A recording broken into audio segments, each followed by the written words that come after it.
Okay, so we have seen one kind of magnifier which I have more. One more is there, okay, which is helping a person with low vision. Just like I will give you the demo of that.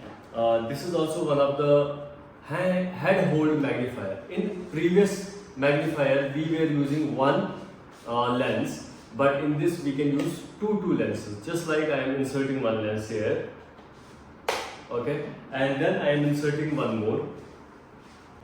Okay, so I have inserted two lenses in this.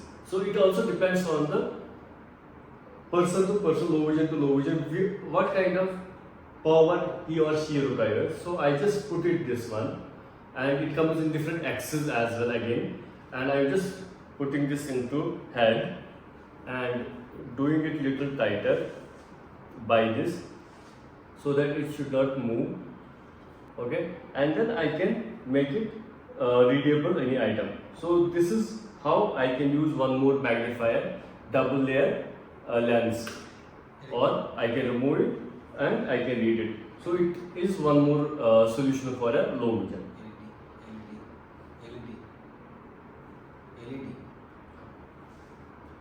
Okay, same as the previous magnifier, we have here LED.